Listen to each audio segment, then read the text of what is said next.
lineal en la escala de lo que tú puedes cambiar.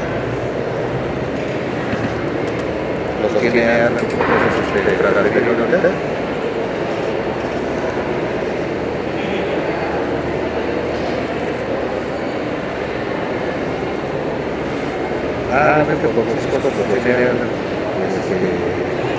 Ahí vas a ver, le pones una carpeta que diga el nombre del escenario y le pones el día.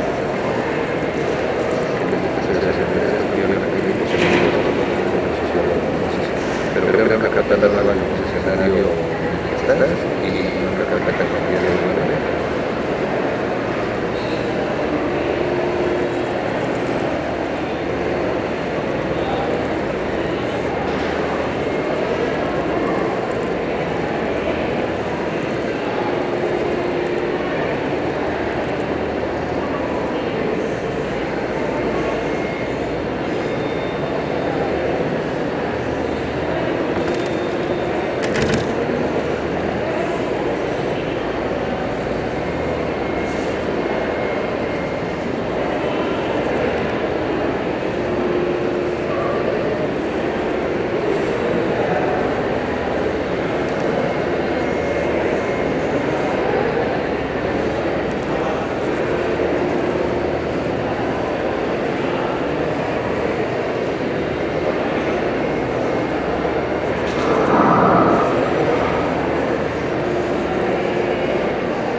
Buen día a todos los presentes. Nuestra próxima ponencia será impartida por el doctor Jonathan Yair Mendoza Reyes, médico especialista anestesiólogo egresado de la UAM, con su especialidad en medicina del dolor y cuidados paliativos, con formación en el Hospital de Pemex, médico en el Hospital Ángel Pedregal, con atención y manejo del dolor agudo y crónico, así como manejo de síntomas y tratamientos con medicamentos controlados, quien nos trae el tema optimización en el manejo del dolor postoperatorio, el papel de Dinaya en la recuperación acelerada. Un fuerte aplauso para recibirlo.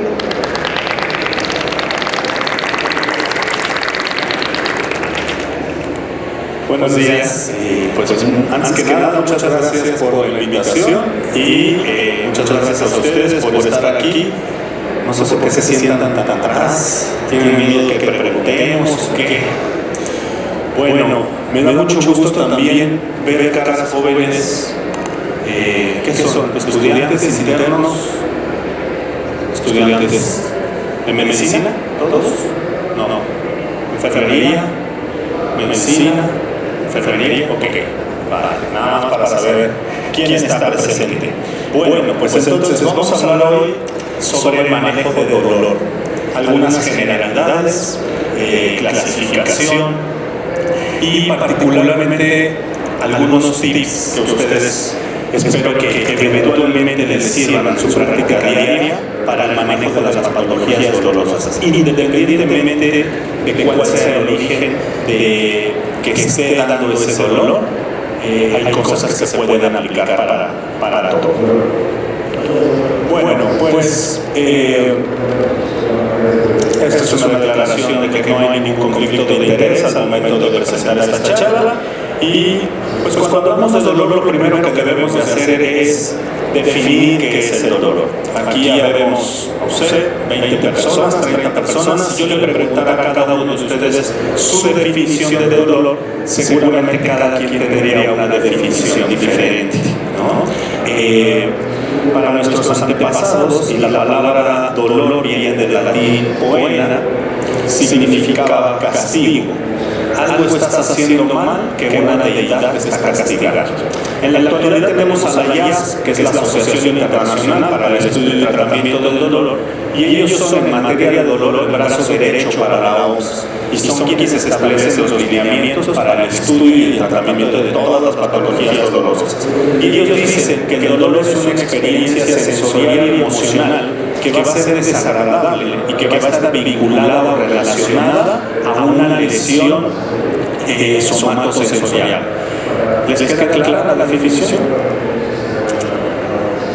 Bueno, desglosemos un poquito. El dolor es algo subjetivo y nosotros como personal de la salud tenemos la obligación de creerle al paciente que tiene dolor. Todavía existe un aparato o muchos aparatos que nos estén enseñando que diga este paciente sí tiene dolor y este paciente tiene un dolor de una intensidad tal. No hay. Lo que existe es el autorreporte. Entonces yo le tengo que creer a ese paciente que le está doliendo, que va a estar condicionado por las experiencias previas de cada uno de nosotros. Aquellos pacientes que entran a quirófano por primera vez pues suelen tener miedo, estar ansiosos. Si yo no controlo esa parte emocional del dolor, siempre voy a tener puntajes de dolor más altos. Versus aquel paciente que ya lo ha operado una señora que va por su tercer hijo, su tercera cesárea, y dice, mira, esto yo ya me lo sé, ya sé de qué se trata, no hay problema, estoy tranquila. Es un paciente o una paciente que al término de la cirugía suele estar más tranquila. Entonces las experiencias previas que haya tenido con respecto a procesos dolorosos van a influir mucho. Como ya decíamos, va a haber varios círculos viciosos y uno de ellos es la parte emocional. Y si nosotros no controlamos la parte emocional, siempre vamos a tener puntajes de dolor más altos. Otro círculo vicioso son los trastornos del sueño. Un paciente que tiene dolor duerme mal. Un paciente que duerme mal tiene dolor. Y ese es el círculo vicioso. Bueno,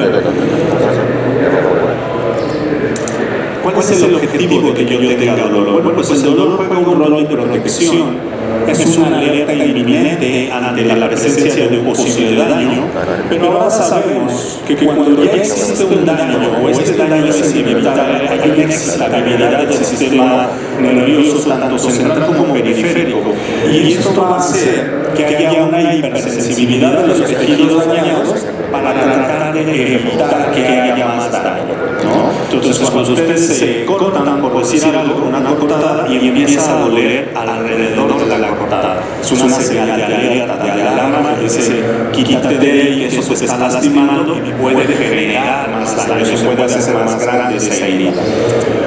Lo que sabemos en la actualidad es que los síndromes dolorosos crónicos, por ejemplo, ya no representan esa ventaja biológica, por el contrario, suelen incidir en nuestros pacientes afectando su calidad de vida, su capacidad laboral, ¿no? No sé si alguna vez se han puesto a pensar cuánto se gasta a nivel nacional, mundial, en el manejo del dolor, ¿no? Porque nos preocupamos mucho por el paciente diabético y el hipoglucemia, la insulina, el paciente hipertenso, el hipertensivo. Sí, qué padre. ¿Y cuánto gastamos en dolor? Porque a veces cuando un paciente va a llegar con ustedes y dice, por recétame algo que me está doliendo la espalda, una lumbalgia, y tú le recetas 2, 3, 4 medicamentos. Bueno, hay que pensar en este país en que también tiene que comprar el resto de sus medicamentos, ¿no? Y así como los de dolor son importantes, pues los otros pueden también representar riesgos para la vida. Solo para que se den una idea, en Estados Unidos se gastan casi 20 billones de dólares anuales en manejo del dolor, en analgésicos, ¿no? Es un mundo de dinero. ¿Por qué? Porque los pacientes salen del consultorio con 2, 3, 4, 5 analgésicos diferentes. Y vamos a ver si eso es correcto.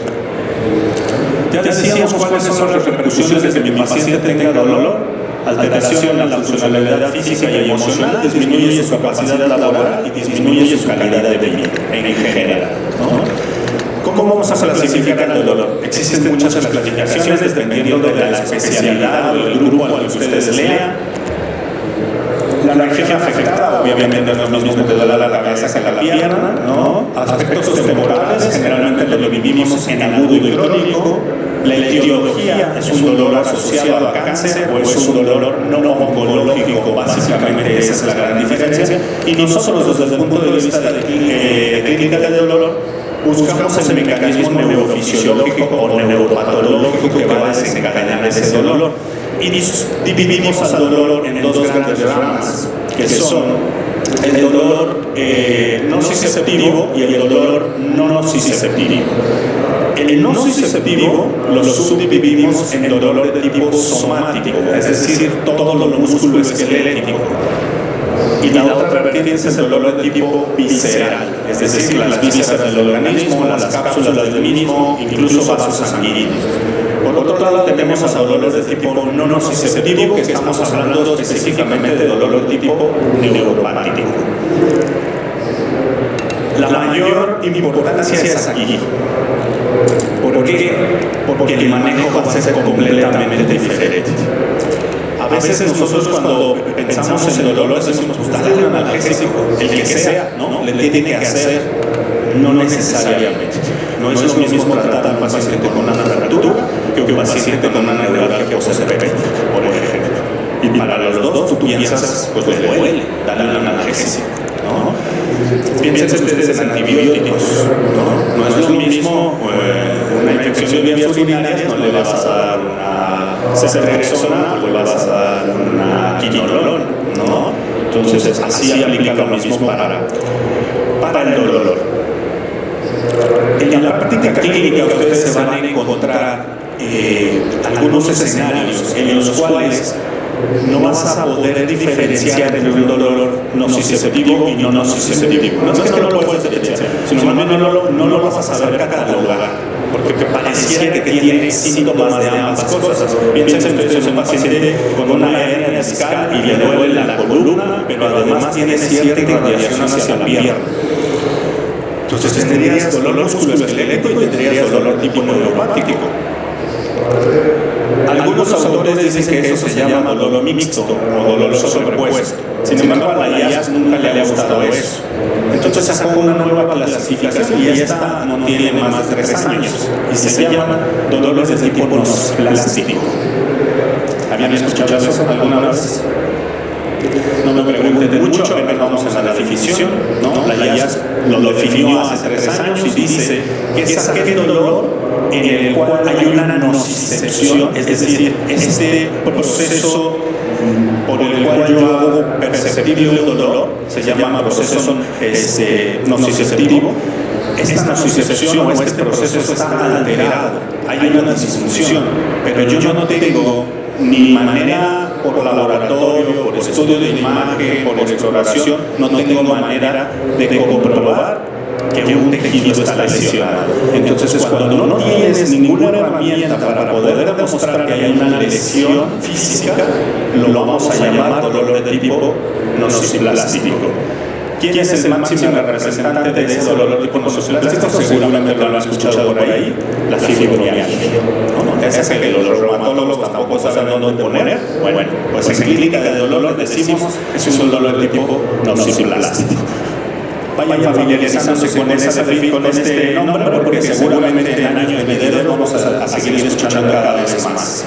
Porque cada vez hay más patologías que se van metiendo en esa casilla de dolor nociplástico.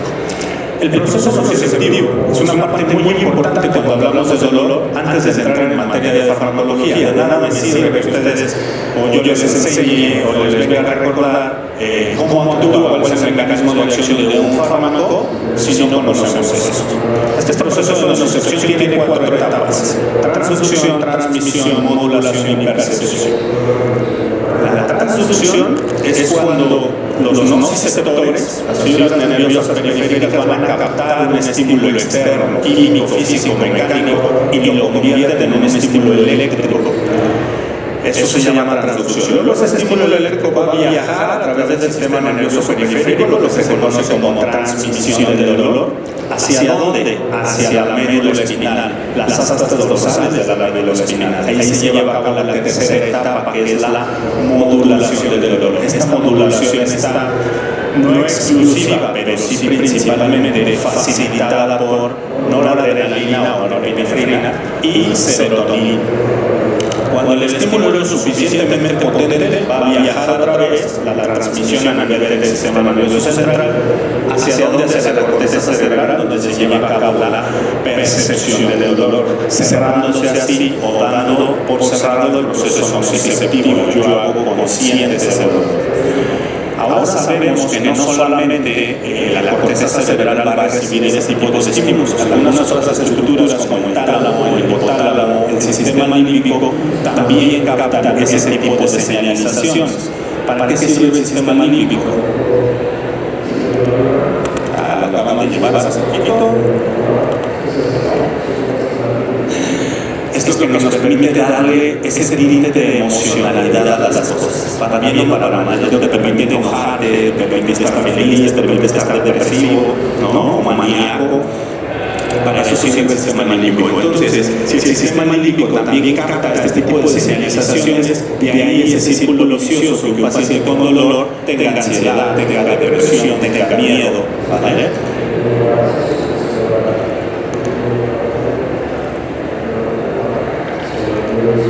Ahora bien, cuando hablamos de dolor postoperatorio, estamos hablando de un dolor agudo. Por definición, el escenario de dolor postoperatorio es el mejor representante de un dolor agudo. Por eso es que la mayoría de fármacos se prueban aquí, en los escenarios perioperatorios. Si funciona en eso, técnicamente lo puedes trasladar a algún otro escenario de dolor agudo. Ahora, el dolor agudo o el dolor postoperatorio no solamente es que el cirujano llegue y haga una incisión, porque ahora con las técnicas de minimización te hacen 3 hoyitos y quitan el apéndice, te hacen 3 hoyitos y te hacen una artroscopía. Ahora hay una cirugía con robot que hacen un puerto único y por ahí le meten todos los tóxicos y lo único que tiene el paciente es una herida de 2 centímetros a nivel del ombligo. Entonces, pero a lo mejor a mí como anestesiólogo me costó mucho trabajo intubarlo. Y es un paciente que en el postoperatorio no se queja del dolor de las heridas, se queja de los intentos que hice para poder intubar. Entonces dice, me duele más la garganta que el abdomen. Todo eso es dolor perioperatorio, postoperatorio. El hecho de que el paciente esté con una sonda, esté con una distensión vesical, todo eso es parte del dolor postoperatorio, no solamente el área que le haya operado. El dolor postoperatorio desafortunadamente continúa siendo un reto a nivel mundial. Se estima que a nivel mundial se realizan más de 300 millones de procedimientos quirúrgicos y esto aumenta cada año entre un 4 o 5%. Algunas otras estadísticas dicen que anualmente en un país clase media, digamos, como podríamos ser nosotros, al año se opera el 10% de la población. Échenle cuentas en el número de cirugías que hay anualmente en este país tan solo, ¿no? Desafortunadamente, la incidencia de dolor postoperatorio va desde un 30 a un 80%. Hay estadísticas que dicen que el 80% de los pacientes que se someten a una cirugía van a referir dolor, entre moderado a severo. Entonces, con el advenimiento de tantos fármacos y tantas terapias, nuestros pacientes desafortunadamente se siguen quejando igual. Algo está pasando. Alguien dijo, vamos a estudiar qué es lo que está pasando. Vean ustedes, institutos de salud de Estados Unidos afirman que el 80% de los pacientes sufren dolor postoperatorio y menos del 50% tienen una analgesia adecuada. En Europa revisaron más de 700 hospitales. ¿Qué encontraron? Que el dolor no se evalúa. Y cuando se evalúa, no se documenta. Entonces yo puedo pasar en la mañana y preguntarle, oye, ¿cómo está su dolor? No, pues, moderado. Bueno, voy a hacer un cambio.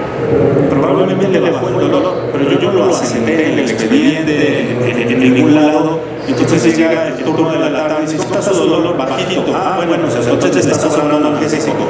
Quítale, ¿no? O sea, tenemos ese problema de comunicación en los hospitales. No se documenta, no existen protocolos. En los hospitales en los que ustedes han rotado o trabajan o han estado, debería de haber un protocolo de analgesia en el área de urgencias, en el área de quirófanos, en el área de hospitalización, en el área de oncología, porque todos esos pacientes son diferentes. Pero no los hay desafortunadamente. ¿Quiénes son los pacientes que están en más riesgo? Pacientes embarazadas, niños, tolerantes a opioides o a sustancias y los pacientes con cirugías ambulatorias. ¿Por qué? Porque nos da miedo recetarle algo a estos pacientes. Ahora bien, ¿cuál es el problema? Ustedes dirán, bueno, pues tiene dolor, sí, pues lo operaron, ¿no? Como dicen muchos colegas, pues obviamente va a tener dolor, lo operaron. Pues no necesariamente solamente el dolor, ¿no? Porque este mismo dolor va a repercutir en diferentes zonas. Vean ustedes que a nivel pulmonar, los volúmenes y las capacidades pulmonares disminuyen. Entonces eso puede llevar a que el paciente desarrolle atelectasias, neumonías, más estancias hospitalarias, se sobreinfecte. Un paciente con dolor va a tener inmunosupresión, lo hace más candidato a otro tipo de infecciones. A nivel gastrointestinal puede provocar náusea y vómito, el puro dolor. A nivel cardiovascular hay pacientes que se infartan en las áreas de recuperación. ¿Por qué? Porque es tanto el dolor, es tanta la taquicardia, es tanta la demanda de oxígeno que tiene ese corazón que se llegan a infartar. Y algo que nosotros en la clínica del dolor estamos viendo cada vez con mayor frecuencia es dolor postoperatorio persistente. Es decir, a ti te operan y el cirujano te dice, mira, yo creo que 4 o 6 semanas estás de vuelta en tus actividades, como si nada. Bueno, pues estos pacientes son aquellos que después de 3 meses todavía no pueden regresar a sus actividades porque siguen teniendo dolor. Lo vemos muy frecuente, ahora vamos a ver en qué cirugías es más frecuente esto, pero cada vez lo estamos viendo con mayor incidencia. No sé si lo alcancen a ver, pero cirugías como mastectomía tienen un riesgo del 50% de desarrollar cronicidad del dolor. Toracotomía ronda entre el 20 y el 40%. Las plastías inguinales, particularmente las cesáreas, también rondan un 20 o un 30%. Donde más lo vemos, o el mejor representante de este dolor postoperatorio persistente o crónico, son en los pacientes amputados. Los pacientes amputados pueden desarrollar hasta en un 80% un dolor crónico postoperatorio. Existen diferentes circunstancias o diferentes factores de riesgo para que mi paciente desarrolle esta cronicidad. Y puede haber factores preoperatorios, como podría ser el tipo de cirugía, ansiedad, alguna predisposición genética, como muchas otras cosas. Desafortunadamente, las mujeres, acorde a los estudios, dicen que tienen más riesgo. Las edades jóvenes, ¿no? A nivel intraoperatorio, básicamente si hay una lesión del nervio de forma intraoperatoria puede ser mayor riesgo. Las cirugías abiertas tienen más riesgo versus la laparoscopía. Y a nivel postoperatorio, nuevamente la ansiedad, alteraciones psicológicas, radiación, neurotoxicidad, quimioterapia, pero el común denominador, hablando del perioperatorio, es que el paciente tenga dolor antes de la cirugía y que tenga dolor mal controlado después de la cirugía. Entonces, si mi paciente cursa con dolor antes y después de la cirugía, es un paciente que tiene un riesgo altísimo de cronificarse ese dolor.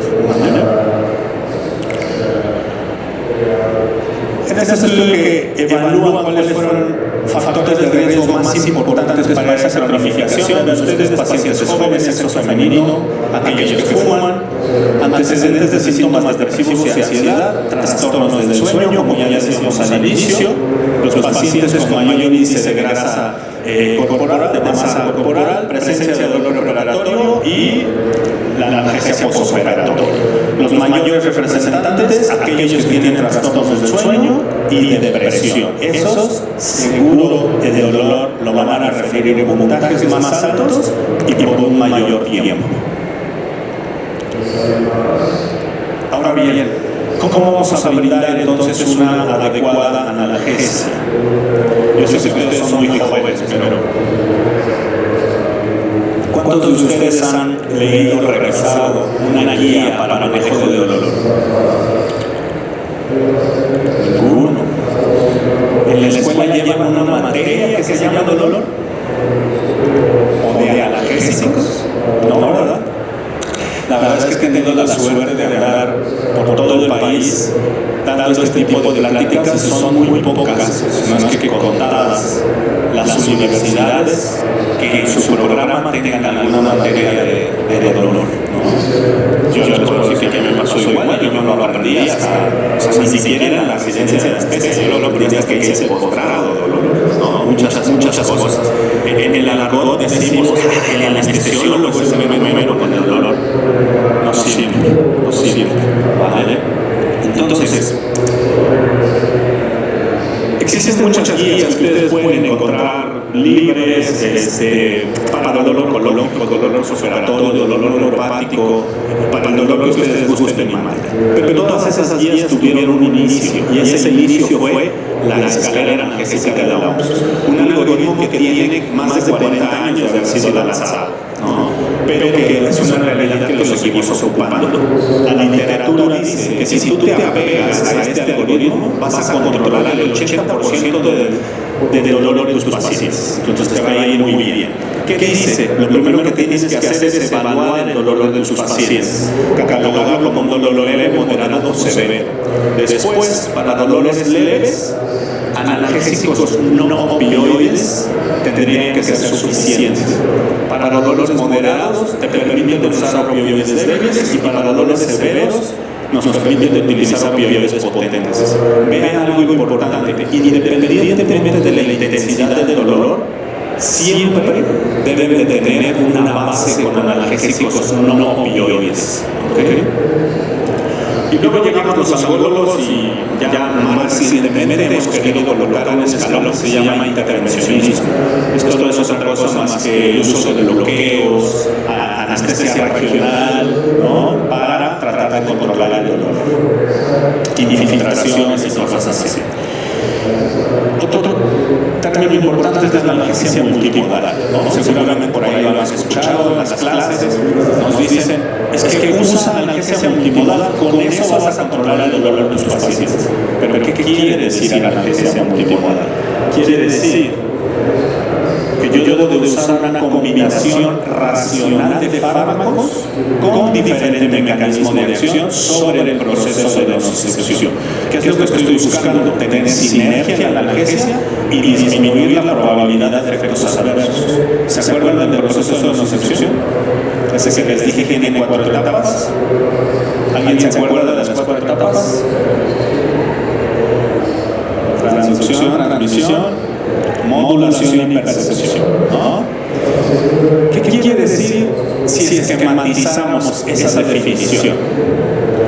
Transducción, transmisión, modulación, percepción. Quiere decir que yo debo usar fármacos que actúen en diferentes etapas de ese proceso de nocicepción. Si ustedes quieren controlar el dolor dándole diclofenaco, ketorolaco, metamizol al mismo tiempo o paciente, jamás van a controlar el dolor de paciente. ¿Por qué? Porque todos los aires actúan aquí, pero el resto del ciclo queda vigente, ¿no? Entonces, darle 3 fármacos de una misma familia a un paciente no es analgesia multimodal.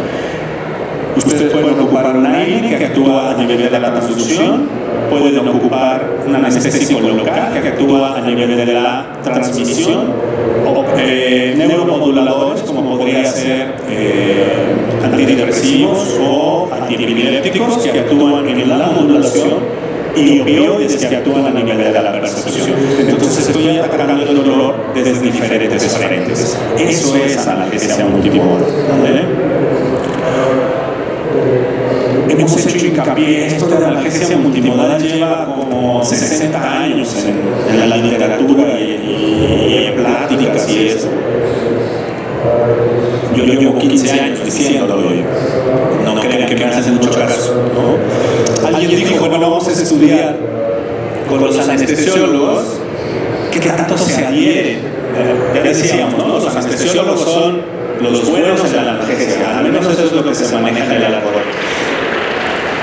Y pues resulta que no somos tan buenos siguiendo indicaciones, ¿no? Aunque los anestesiólogos usaron más analgésicos después de promover la analgesia multimodal, el principio de ahorro de opioides no se siguió. La modalidad analgésica no fue instruida adecuadamente a las características del paciente. Es decir, los esquemas analgésicos tendrían que ser trajes a la medida y no recetas de cocina. Es decir, le doy lo mismo a todos. Como es lo que me ha funcionado durante 15 años, pues se lo doy a todos. No, tendrían que ser trajes a la medida. La analgesia preventiva es algo que está en boga en la actualidad. Es decir, no te esperes a que tu paciente tenga dolor o tenga tanto dolor. Adelántate a eso. Dale algo antes. Esto, como muchas otras cosas, pues lo copiamos de los americanos, ¿no? Pero ellos tienen dos vertientes con respecto a la analgesia preventiva. La primera es analgesia preventiva, y esto es administrar un tratamiento nociceptivo o antinociceptivo antes de la incisión quirúrgica. Básicamente eso es lo que hacemos nosotros en anestesia. Antes de que el cirujano vaya a incidir, yo ya le pasé algo para tratar de contener esa sobreinflamatoria que se desencadena una vez que hace una incisión quirúrgica. Y por otro lado tenemos analgesia preventiva, que es el uso de analgésicos de manera perioperatoria, sí para controlar el dolor, pero otra cosa muy importante, para disminuir el consumo de opioides. Ya ven que ahora está muy de moda esto de los opioides y satanizarlos un poco. No es eso, es más bien aprender a recetarlos y darlos con cuidado. Este es un ejemplo más o menos de lo que es la analgesia preventiva. Y este doctor, que si ustedes por ahí buscan más artículos, es el doctor Katz. Es muy famoso dentro del mundo del dolor. Hizo un experimento muy sencillo. Antes de la cirugía preincisional, digamos, da un agente activo, en este caso dio un antiinflamatorio, el que ustedes gusten y manden, y al otro grupo le dio placebo. Y luego los cruzó, a este le dio placebo en el posoperatorio y a este le dio el agente activo en el posoperatorio. A los que se los dio preincisionalmente tuvieron una menor intensidad de dolor y un uso menor de rescates analgésicos, versus a los que solamente se lo diste ya que se desencadenó esta sobreinflamatoria y ya que se generó el dolor como tal, ¿no? Entonces, de ahí que ahora promovemos que sea antes de la agresión quirúrgica, hablando de dolor postoperatorio. Bueno, pues ahora la parte favorita de todos ustedes, ¿no? Vamos a hablar de farmacología. ¿Cuál es el argumentario? Yo les dije, oye, no ocupes tantos antiinflamatorios, pero ¿qué puedo ocupar entonces? Pues tenemos AINES, tenemos inhibidores COX-2, anestésicos locales, opioides débiles y potentes, agonistas alfa-2, como podría ser clonidina, dexmedetomidina. Tenemos la misma analgesia regional que va de la mano acá con los anestésicos locales, neuromoduladores, donde vamos a englobar antidepresivos y antiepilépticos. Tenemos antagonistas NMDA, hace no mucho tiempo todavía teníamos ketamina, es el máximo representante de los antagonistas NMDA, sin embargo en la actualidad está escaso. Y tenemos también a paracetamol, ¿no? Que tiene su lugar ahí dentro de los analgésicos. Entonces, como verán ustedes, tenemos bastantes herramientas para tratar de controlar de mejor manera el dolor de un paciente. ¿Se acuerdan que decía OMS o esa escalera analgésica siempre una base con analgésicos no opioides? Pues no hay más que de dos sopas. Los que tienen acción antiinflamatoria y los que no la tienen. ¿Quiénes no la tienen? Derivados de paraminofenoles, es decir, paracetamol. ¿Quiénes sí la tienen? Esteroides y no esteroideos, ¿no? Los no esteroideos los subdividimos en COX clásicos o AINES no selectivos y en COX-2 selectivos, ¿no? Si les gusta más por nombres, bueno, pues ahí está. ¿Vale? Ustedes los conocen perfectamente. Vean cómo paracetamol hace ya muchos años que salió de la clasificación de AINES, no es un AINE, no tiene acción antiinflamatoria, ¿no? El resto de metamizol para abajo, sí lo son. Entonces, si ustedes le dan a un paciente más de uno de estos, es un error farmacológico. ¿Por qué? Porque se están repitiendo el mecanismo de acción. ¿Vale? Oye, ¿puedo combinar uno de estos con el de arriba, con paracetamol? Perfecto. Y entonces estás haciendo parte de la analgesia multimodal. Estás atacando el dolor con dos mecanismos de acción diferentes. ¿Y a eso le puedo agregar un opioide? Sí, porque el opioide tiene otro mecanismo de acción diferente. ¿Vale? ¿Se acuerdan de la ruta de la inflamación o la cascada del ácido araquidónico? A ver, los estudiantes de medicina. No, ese libro ya está destruido. Bueno, pues es de donde salen todas esas sustancias como las prostaglandinas, tromboxanos, que van a fomentar la inflamación, el dolor y todo eso, ¿no? ¿Dónde todos los años? Pues acuérdense que inhibiendo la ciclooxigenasa aquí en la cascada del ácido araquidónico, ¿vale? ¿Y dónde actúan los esteroides? Por ejemplo, aquí arriba, fosfolipasa A2 y fosfolipasa C. Por eso los esteroides también, al inhibir la cascada de aquí arriba, te van a dar analgesia, te van a dar antiinflamación, ¿no? Antes decíamos, hay clásicos e inhibidores COX-2. En la actualidad hay una nueva subdivisión que dice inhibidores selectivos de COX-1, COX no selectivos, COX-2 relativamente selectivos y COX-2 altamente selectivos. Oye, ¿para qué nos metemos en problemas? Porque técnicamente los AINES se comportan muy similar cuando hablamos de potencia analgésica o potencia analgésica. Cuando hablamos de potencia antiinflamatoria, podemos tener ciertas diferencias. Aquellos que se asemejan más a un esteroide van a tener mejor potencia antiinflamatoria, pero pueden tener mayor presencia de efectos adversos. Entonces, ¿sabes cuando damos esta charla? Dicen, bueno, pero ¿cuál es el mejor? Porque ese es el que yo voy a recetar. Pues no hay mejor. Hay factores de riesgo de tu paciente. Acorde a los factores de riesgo que tenga tu paciente, tú vas a seleccionar uno de estos, ¿no? Entonces, aspirina, por ejemplo, es el que más inhibe COX-2. Por eso lo damos como antiagregante plaquetario, ¿no? Desde el punto de vista cardiovascular. Si nos vamos a naproxen, si nos vamos a ketoprofeno, pues son inhibidores no selectivos. Si pensamos en un meloxicam, un diclofenaco, pues entonces vamos a tener una relativa inhibición sobre COX-2. Pero si nos vamos con parecoxib, celecoxib, etotocoxib, entonces esos son altamente COX-2. No son 100% COX-2, ojo. Puede haber un grado de inhibición de COX-1, por mínima que sea. ¿Cuál es el problema con los AINES? ¿Y por qué les hacemos tanto hincapié en no utilizar más de uno en un paciente?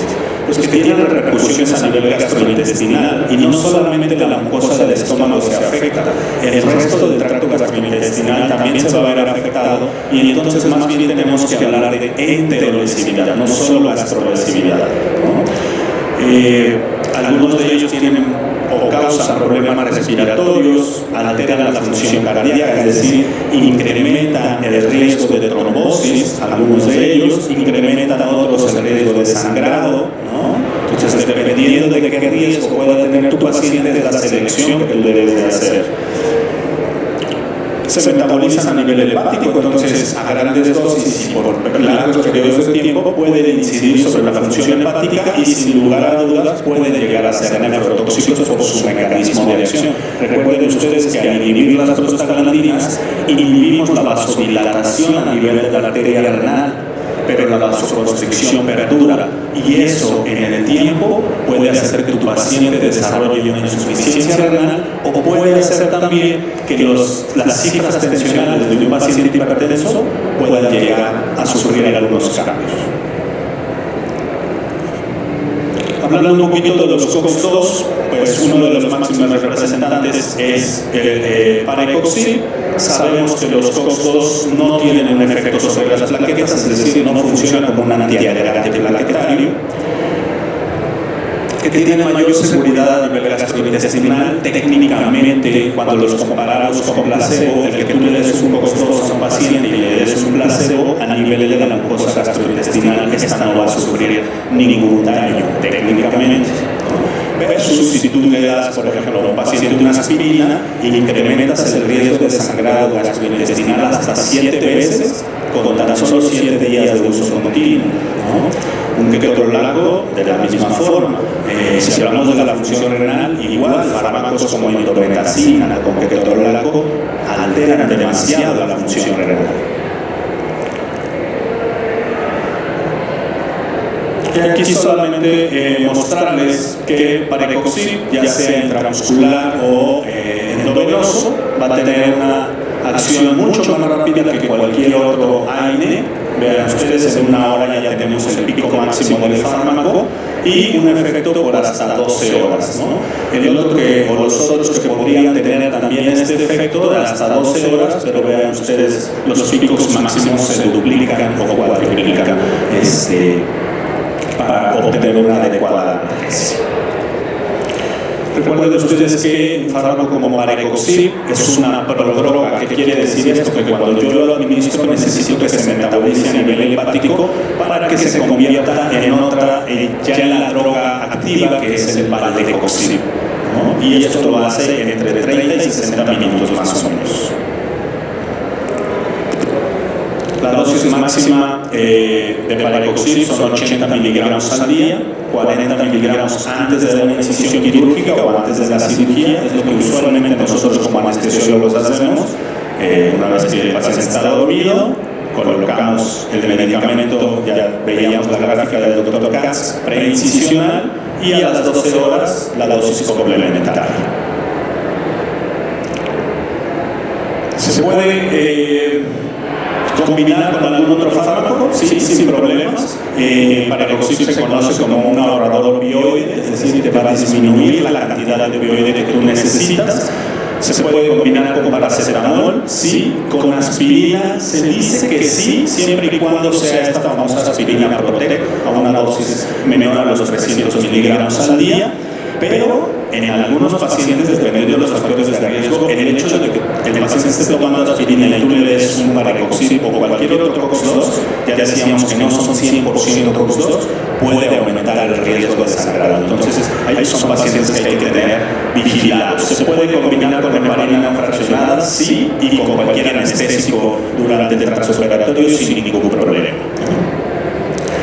¿Por qué les hago hincapié en esa parte de que no afecta la función plaquetaria? Porque si nosotros escogemos o seleccionamos un fármaco que sí la afecte, como pudiera ser un ketorolaco, un diclofenaco, que le pegan más a ese COX-1, eso puede incidir en el sangrado transoperatorio o en el sangrado postoperatorio inmediato, ¿no? Entonces, la decisión que nosotros podamos tomar previo a que el paciente sea operado puede influir en el resultado de esa cirugía.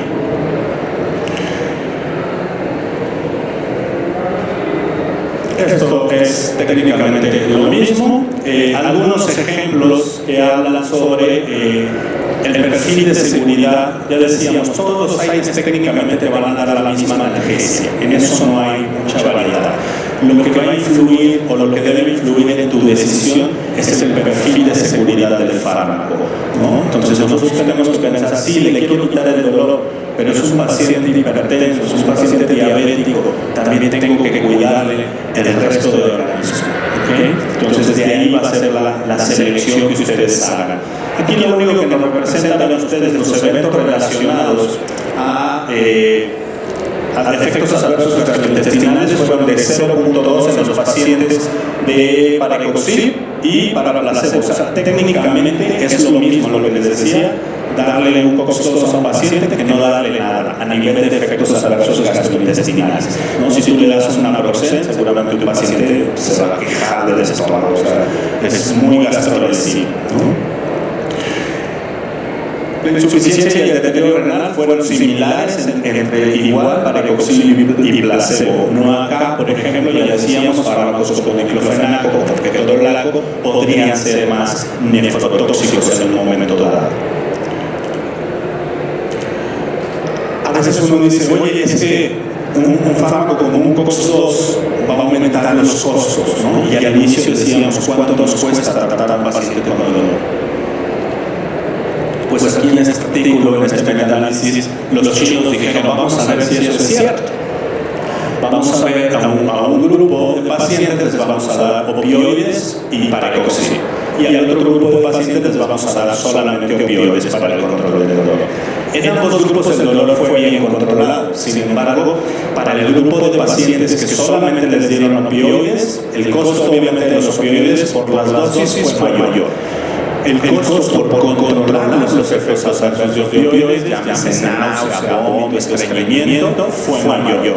Algunos de ellos, ¿no? Y así es, por ejemplo, mucho mi actuar, cuando yo sí necesito ponerle opioides a los pacientes, déjalo con oxígeno, lo cual incrementa el costo. A final de cuentas, el hecho de ver todos esos costos extras que tiene el paciente, pues concluyeron que sí es más barato agregar un COX-2, aunque per se el medicamento de inicio pueda parecer un poco más caro. Y así vemos el total de la cuenta, digamos así, de una estancia hospitalaria, se incrementan los costos si no utilizamos una opioide. Y bueno, ya para terminar, algo que ustedes deben de tener muy claro, mi maestra en paliativos decía que son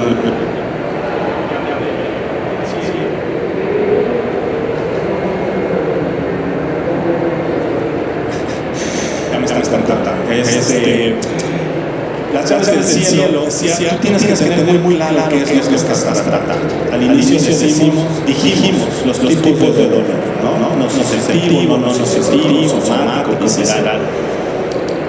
¿Qué me sirve para qué cosa? Los AINES me sirven para dolores de tipo nociceptivo, es decir, somático y visceral, sí. Para dolores de tipo mixto, sí, siempre y cuando haya este componente nociceptivo.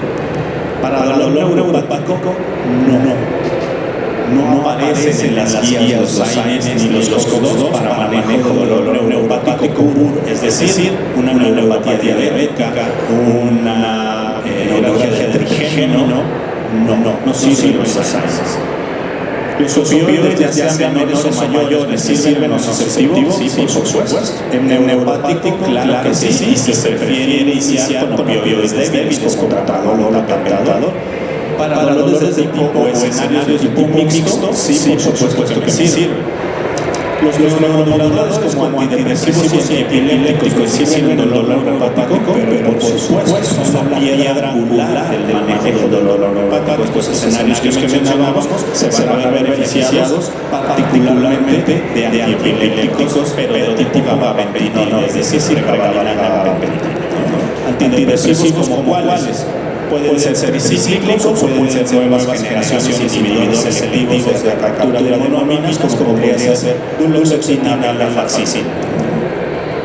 Y bueno, sí, la excepcionada regla que desde hace algunos años la FDA ha permitido el uso de neuromoduladores en un modelo de dolor de tipo nociceptivo como es la osteoartritis. Un modelo de dolor que inicia siendo musculoesquelético, pero como es algo que se cronifica, empieza a tomar tintes de dolor de tipo neuropático. Y es por eso que en la actualidad nos permiten el uso de neuromoduladores solamente en ese escenario. Entonces, cuando ustedes tienen qué es lo que están tratando, pues no van a hacer esto.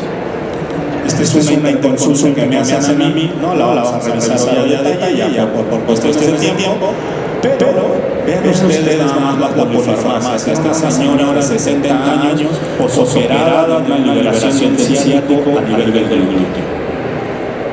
Para resumir, tiene 3 AINES, tiene 2 opioides diferentes, tiene un antipsicótico, una benzodiazepina, y aún así el dolor estaba en 10 días. Entonces, ¿por qué? Porque yo empiezo para ver que me funciona.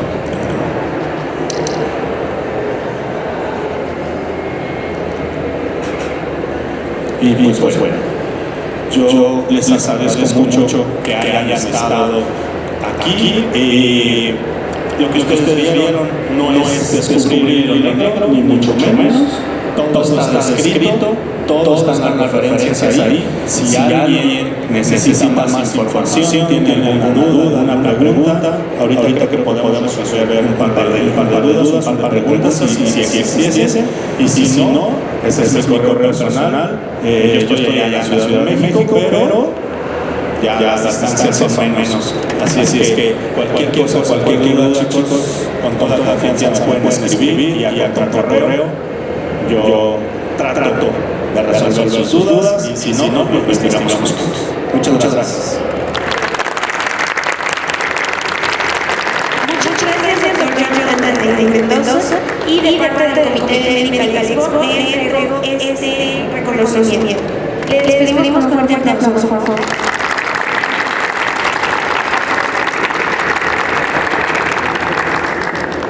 Y damos paso a la siguiente ponencia. Antes de la ponencia vamos a darle la bienvenida a la Embajada de Guatemala.